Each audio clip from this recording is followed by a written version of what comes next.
Thagachari.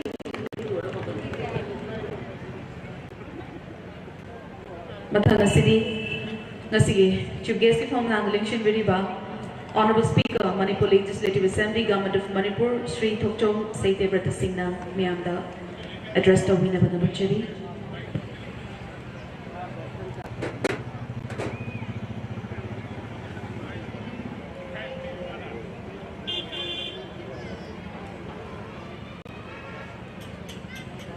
Unamako Hamamaka de Gomona Kuramjeri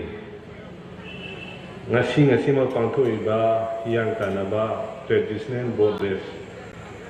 Tourism Department, Miyang Makada, Tangaban Maintenance Committee, Simbi Langbi, the Panko Toramasida,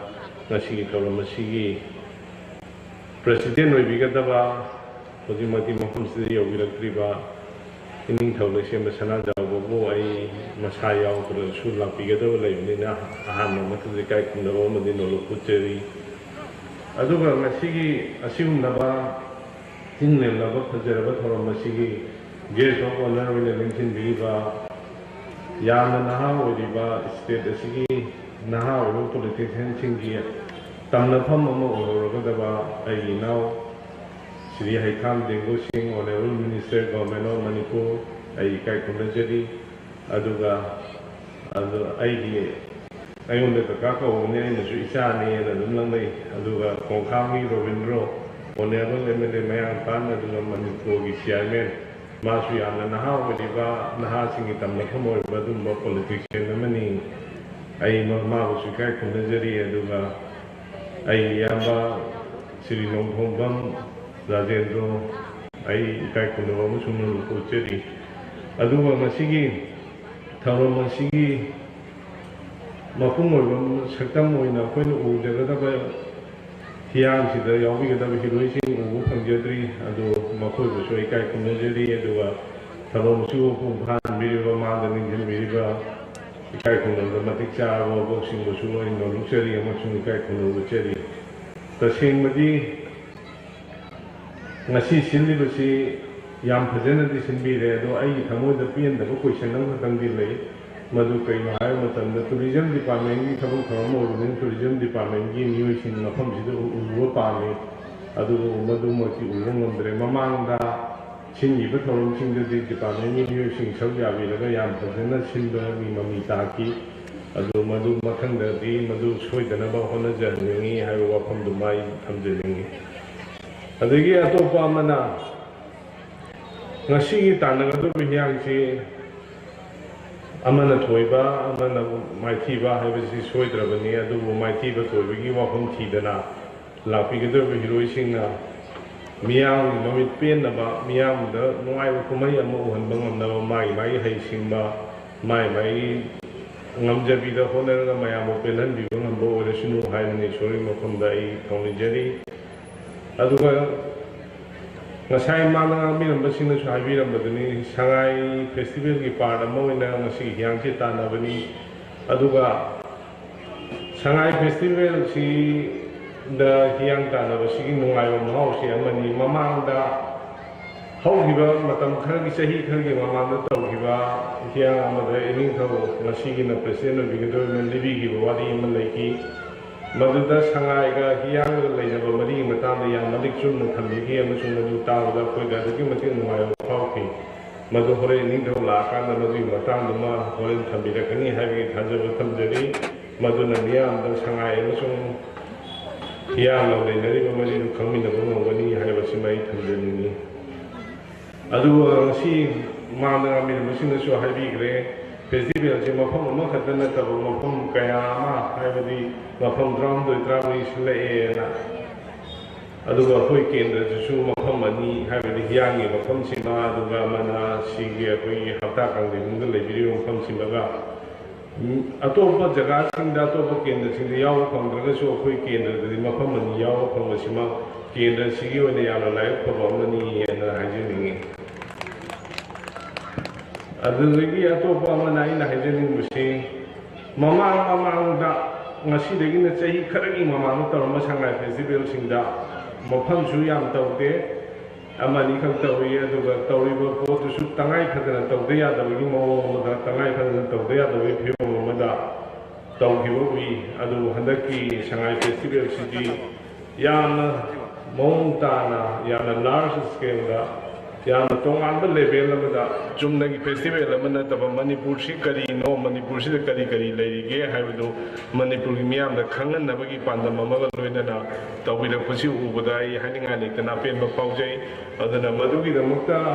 akoi da madugi fil pohon biriba Manipur sarkar amasung sarkar sibulu sing biriba ai yama sirien biren sing honorable chief minister Manipur wa ai thamoi digi haninga lekan thalak ko kumdok chari haibo khondum soi thamjeri aduga atopa mana mayam sing birangani sida laibiriba khudimangna loina manung sing mangamdraga su sigi mafam sigi thanga bati akoibada laibiriba miyamna di khambi gane na khali ngasi de ne chai nipan bagi mamangda ngasi akoina Hiyang Tanaba doiba jaga si karam phim de layoge ha do tan jang biru da akibe masak oigani ha mo pham duma ai thamjani masi khajikta orju phagana ba hai dana nisang sitpadi thanga ban maintenance committee amadi thanga baki ko de lebe mayam ko honer ko do masi gi mayam mimang da u phangin ko sini adu masina thamoi sida apel no ha go ko to madi oiba ngamdri adu tung tarak da ko mayam hona minaraga masi bu lantri na phajaba Hanga pada ma oi nang khona da koi me ampun hona mi le sia wa phom simai no ya ma phom da aplu tam jeri ai matam chana da jero ge lo senjer ko dai ai je basi hajening musi ngasi gi yang si ya no kum ha ba mo oi su no du ga me ampun no bu su ko ngam ba du mo khang gi Hiyang Tanaba ko mai ya mo oi bo ro su no hai wa phom ti tham jera ga ko no ko mo ka le ko no krum jeri Thanachari asigi chief guest yamna fajaraba marik jumba wahai khara thambirami tang asidi stage star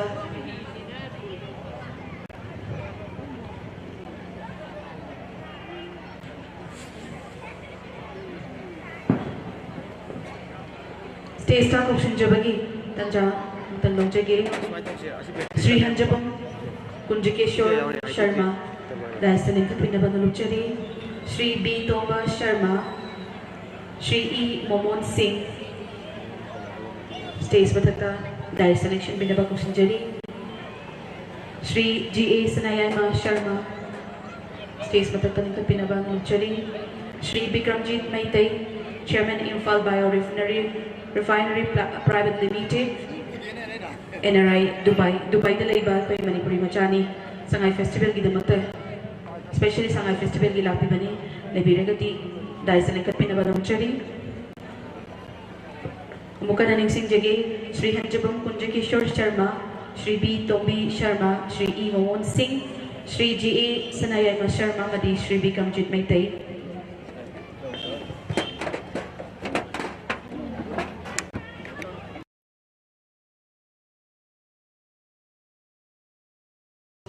Ward number 19 ki social worker Sri Thongam Govind Singh Sukok Sinjagi.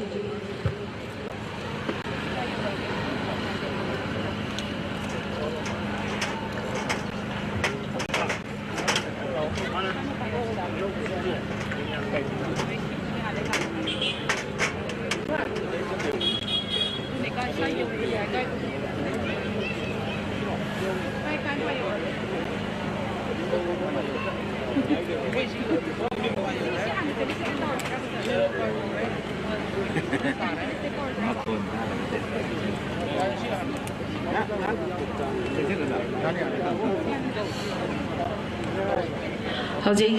Daista had no known a Kokochaba, Kaikuna Jerabasing, Koi, Taram Nokchabo in a felicitation, Dogeri.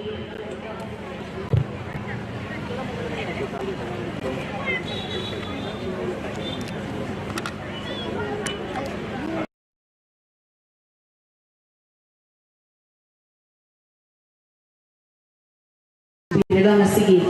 Hiyang Tanaba sila sa rugya bigadawa ting malipa ni na Luching Piraga Koi Sri Govinda Ji Temple lagi Mungulpi mani darshan Tawbirang matunda Kong na Koi mayang na lady ba Sanakunu Tangapat Infal is Haina Kangari Bakunya, Nation Relay, Masitana, Kongshan Birakadamani, Lojaba Power, Matumina. Matung dari sukses dari option birakani,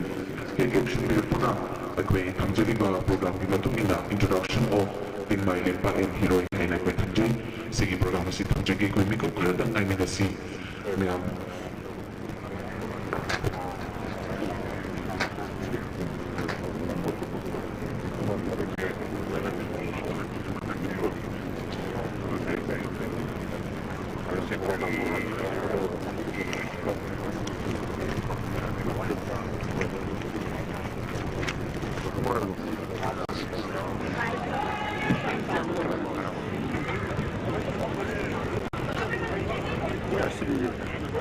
Hiyang Tanaba haibasi mayamna suhena khangnaraba wafamni. Hiyang Tanaba haibasi Manipuri gi puwaridagi leiraklaba hidanabagi masana amani.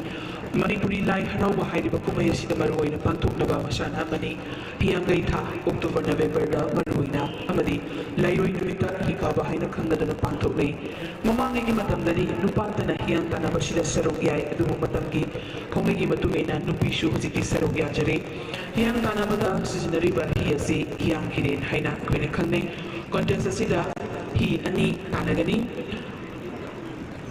Ahanba hautrinaida haibadi board race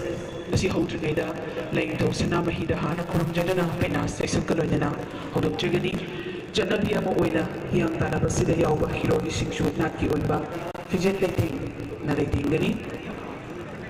Tingmai lepa haibadi koina captain haizaba tare mamangda lepkani judges singna higi ahobugi line da aduga aroibagi line da laigani supporters sing haibadi hiban chenba natraga koina khomban chenba haina khangnei. Hiyang Tanaba is a traditional boat race ceremony performed as a part of the religious festival of Lai Harauba. It is generally organized in the month of November at many places, including here at Tangapat. The boat are called Hiyang Kire, are regarded as invested with spiritual powers, and the game is associated with religious rites. The Meiteis believe that the worship of the Hiyang Kire will bring protection from the evils.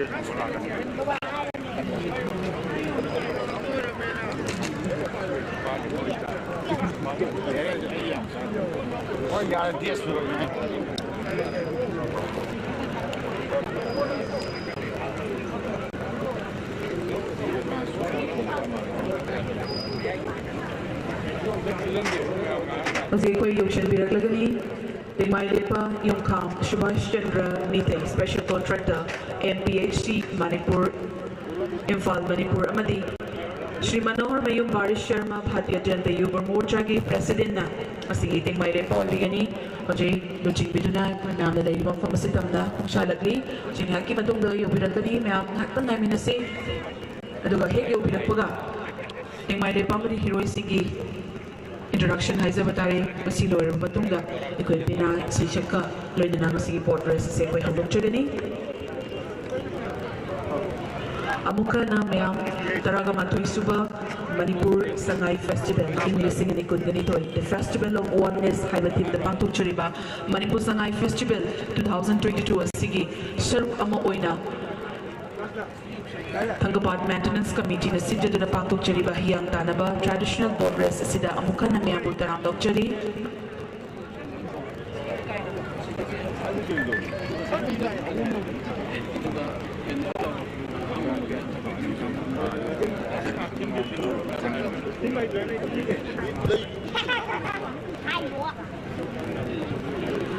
Adugalay na nga sige, President Gifong lang, Lingshin Bigadaba, Iningtho,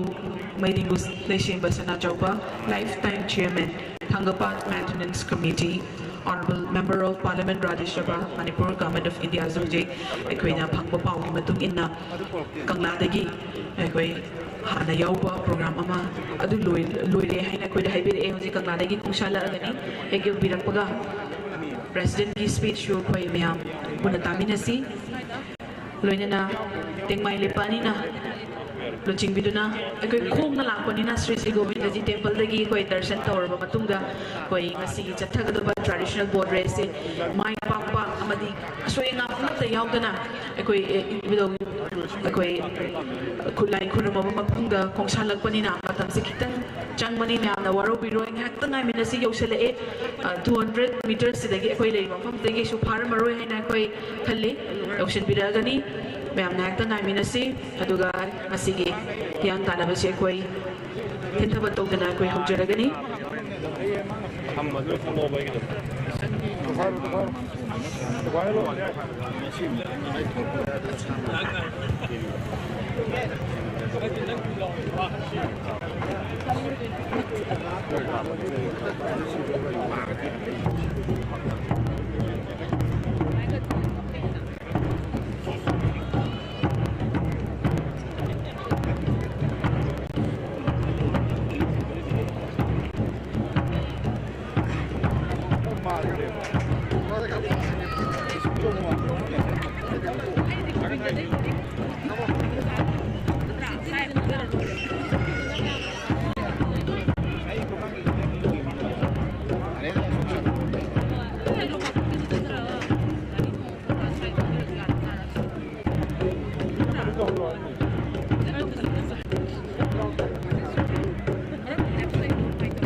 Music, Yoshit Bidakli, Itang Mai Lepa Anina, Luching Biduna, Sri Yukam, Subhash Chandra Bhate, Special Contractor, MPHC Manipur, Amati Shrimanohar Bayu, Barisharma, Bharatiya Janata Yuva Morcha ki President Anina Luching Biduna, Jay Tingtiraba, Akoi Maite Yoiba, Traditional Dress, Haijanare Inat Yoiba, Vijay Daytina, Ajik Luching Biduna, Lapire, Hoje, Ong Nabi Batungina Koi. Introduction of Ting Mai Lepa and Hiroi Hainai Kuina Tamjay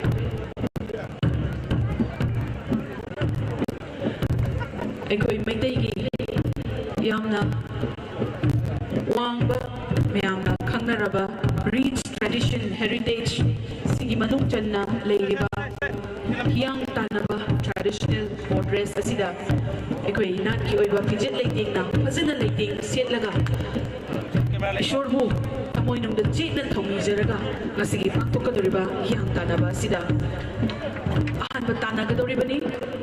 Kaya na Lamda Masigi Nung si Zerba Imaibe Ichasing na Ano Ape Ching Haira Ubirato na Nasigi Pakto Chaniba Hiyang Tanaba Sida Ishorgi Mafamda Ikoy na Katsyado na Hiin na may papa Nungay bagay Pinabida mo Haina Ano Ape Kaya Masu Yahon Binagli Yokshin Binagli Hagachani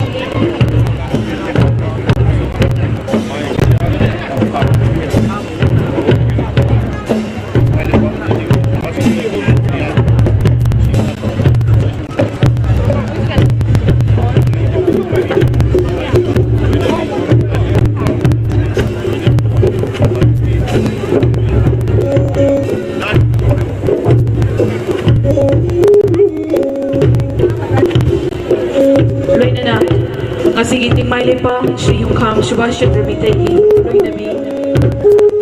Madam Sophia Sutaisa Lokachari Amadi tingmay pa Manohar Mayubari Sharma Bharatiya Janata Yuva Morcha के President Loinabi Madam Kampha Sutaisa Selection Binaba Nolochari Madam Sophia Amadi Madam Kampha Selection Binaba Nolochari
올라가게. 또 우주는 또.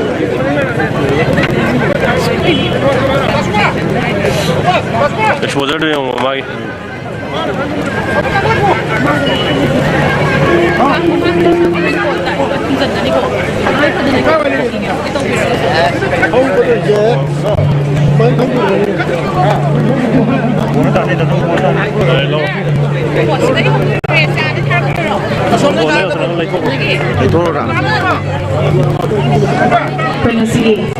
Hiyang Tanaba traditional boat race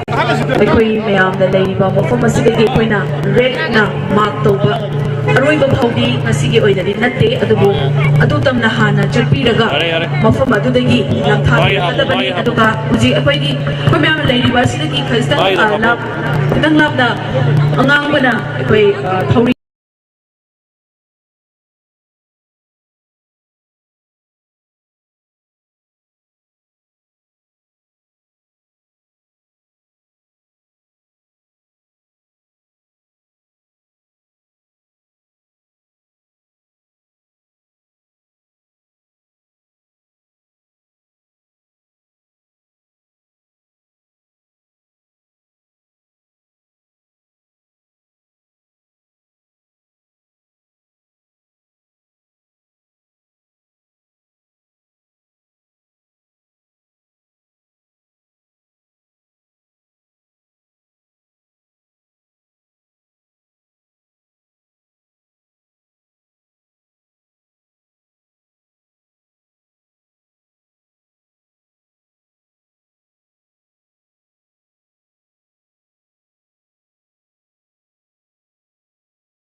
ra se yeng lu ra se